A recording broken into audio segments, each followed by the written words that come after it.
Amin. Hadirin hadirat yang saya hormati, kuliah yang sudah kesekian kali yang dimaksud kuliah menikah,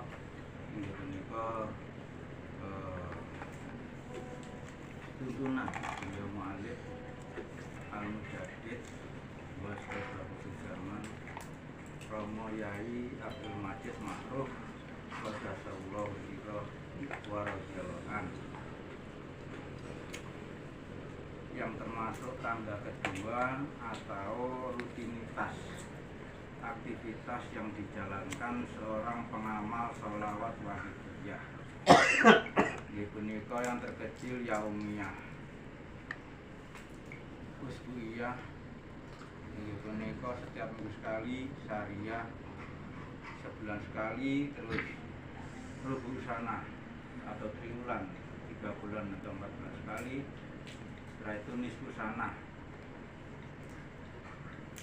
setiap 16 kali, terus dilaksanakan kubro mujadah seluruh dunia atau bahkan seluruh jami alamin berkumpul bersama-sama dalam tingkat yang besar, berdoa bersama-sama, memohonkan kepada Allah SWT, bermohon bersama-sama untuk diri pribadi, keluarga dan seluruh umat masyarakat jami alamin. Ini adalah rangkaian yang sudah jadi pengamal sholat wahidiyah yang punya kewajiban mendoakan baik keluarga, tetangga, teman, semuanya untuk diajak sama-sama dipanggil hadirnya menuju Allah. Ini punika panggilan Allah dalam Al-Quran, fabiru ilallah. Dan ini sudah dipanggil sudah lama sekali di Al-Quran, tapi diberongkal oleh bos-bos waktu zaman pada zaman ini setelah berbagai atau berurutan setelah Syekh Abdul Qadir Al-Jilani dan selanjutnya per 100 zaman, per 100 tahun ini diganti. Kenapa diganti? Karena setiap dekade situasi kondisi umat masyarakat global dunia maupun keadaan alam ini sesuai zamannya. Jadi alat ini adalah alat untuk mempermudah kula panjenengan memaknai seluruh Al-Quran, terutama masalah ibadah kepada Allah, sehingga kita diberi cara inggih punika doa dan sholawatnya serta ajarannya, sehingga lelampahan kula panjenengan sedaya baik mencari rezeki secara lahiriah semua diilmuni supaya jadi ibadah kepada Allah Subhanahu wa Ta'ala. Inilah keuntungan kula panjenengan sedaya menemukan sholawat wahidiyah dan ajarannya, dan sangat mudah sekali. Seandainya tidak hafal semua, cukup membaca ya Sayyidi ya Rasulullah. Untuk apa aja, terutama untuk ketenangan atau makrifat billah, ketenangan jiwa. Ini para hadirin hadirat. Untuk itu kula panjenengan sedaya yang sudah lama, baik yang sudah lama dulu, tetap berpatokan inggih punika innallaha wa malaikatahu yusholluna 'alan nabi ya ayyuhalladzina amanu shollu 'alaihi wa sallimu taslima. Jadi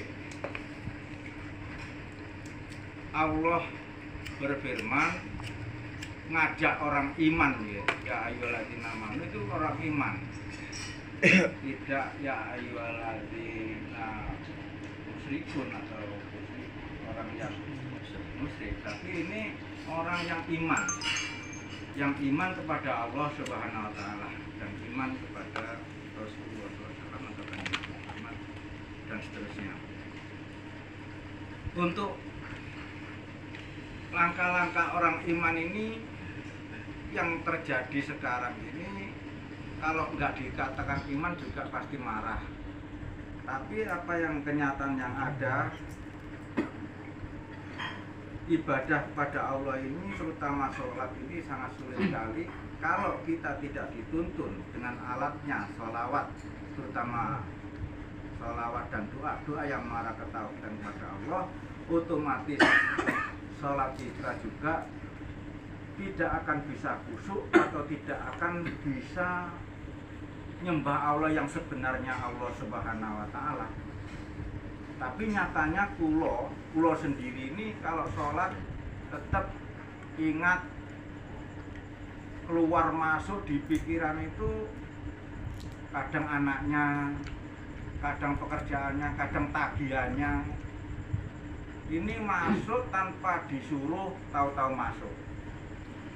Ini kalau tidak ada yang menuntun hati kula panjenengan ke arah ketauhidan, ke arah keimanan kepada Allah, otomatis kita sering diselewengkan oleh iblis laknatullah. Makanya iblis tidak suka kalau kita betul-betul iman kepada Allah. Makanya mulai wudhu pun kita sudah diuji. Wudhunya lillah krono Allah, li rasul krono Rasulullah, krono tuntunan Rasulullah, lil gos ikut bimbingan gos. Itu kira-kira ke situ apa tidak? Nah ini apa hanya beduk dor atau Allah Akbar terus jemerintil gitu aja? Ini kalau nggak diniati krono Allah, ini tidak jadi ibadah karena hanya nuruti hawa nafsu kula panjenengan. Untuk itu para hadirin sekalian yang saya hormati, maka di sini ada doa sholawat waidah ini lengkap sekali beserta ajarannya. Supaya apa dikasih ajaran? Tujuannya untuk pengeterapan hakikat hati kula panjenengan sedaya ketika ibadah menuju Allah kanthi diniati krono Allah. Terus keraos oleh jasa Rasulullah SAW dan keraos sadar oleh jasa Allah, dan bila kelawan Allah kita dapat keilmuan seperti ini tanpa campur tangan Allah dengan kekuatan Allah, tidak akan bisa seperti ini atau tidak akan bisa dipertemukan kula panjenengan bersama-sama ini. Makanya kalau kita bisa mengambil hikmah pada malam hari ini, betul-betul kita dapat fadl dari Allah Subhanahu wa Ta'ala. Nah ini kita alhamdulillah sababiyah mungkin ya, maaf dari Cak Kolik, ini adalah betul-betul memang Allah menghendaki kula panjenengan dapat hadir di tempat ini. Makanya tadi diutarakan di depan, mari kita tandai dengan alhamdulillah. Karena alhamdulillah itu sakabehane puji iku lillahi kagungane Gusti Allah. Nah, rangkaiannya pemahaman ke Allah inilah sesuai keilmuan sholawatul wahidiyah. Di ilmu ketauhidan yang perlu kita pahami dan perlu kita cari. Nah, kita nggak nyari, tahu-tahu udah dapat.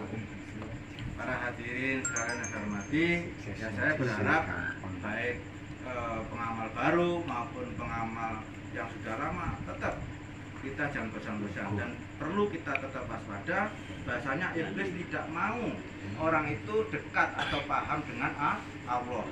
Kalau bisa tetap kena hijab, digoda atau dipengaruhi supaya tidak tahu Allah Subhanahu wa Ta'ala. Ini yang berbahaya kalau kita tidak mewaspadai nafsu-nafsu yang ada di diri kita, nafsu-nafsu yang baik nafsu mutmainah maupun nafsu awamah maupun nafsu yang awamah atau ya berbagai nafsu empat ini semua menjemerompongkan atau mengajak yang tidak baik.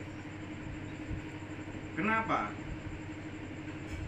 Di situ diterangkan insya Allah di dalam hadis ya Pak insya Allah bahasanya innan nafsa la amaratum bisu ilama rohimah rabbi. Jadi semua nafsu empat ini jerompong kabeh. Jangan dianggap nafsu mutmainah ini juga nafsu baik, tapi kalau nggak disertai dengan ajaran lillah karena Allah. Nafsu mutmainah contohnya adalah kita kesini ya ngaji, kita sholat, itu kan baik semua, kita amal. tanpa diilmoni atau didasari dengan niat karena Allah, perintah Allah, otomatis karena nafsu. Namanya lillah. Kalau nggak lillah berarti ligoirilah atau linafsi, hanya nuruti nafsu. Ini penting sekali para hadirin. Percuma, sia-sia sekali ketika kita beramal tidak tahu ilmunya, otomatis hanya pamrih dan pamrih. Gitu para hadirin. Itu ini Pulau Panjenengan sangat bersyukur sekali, walaupun dengan susah payah ditempuh dengan jarak jauh, tapi insya Allah saya yakin dengan niat tulus panjenengan sedaya, insya Allah dapat barokah. Amin. Dan ini yang juga ambil hikmah seperti itu. Hadirin sekalian, ya nanti kalau pemahaman ini sambil berjalan, karena gini, mohon maaf, seandainya mengamalkan sholat wahidiyah, ini memang ada syarat atau petunjuk dari mu'alif sholat wahidiyah, Romo Yai Abdul Majid Ma'ruf Basasawasuratu'an, ini suruh 40 hari. Kenapa? Suruh 40 hari supaya kita dalam menempuh atau mengamalkan ini akan memahami berbagai nur ilahiyah, kalam-kalam Allah atau ajaran tidak untuk kejahatan. Diniati karena Allah.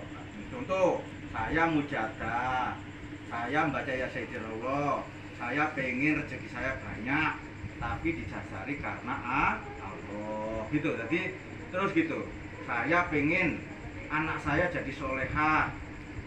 Niat saya pengen mujadah ini, pengen anak solehah karena Allah. Terus diteruskan gitu. Jangan sampai berhenti pada tujuan materi atau tujuan hal-hal kesenangan pribadi. Ya ini ya boleh pribadi, tapi disertai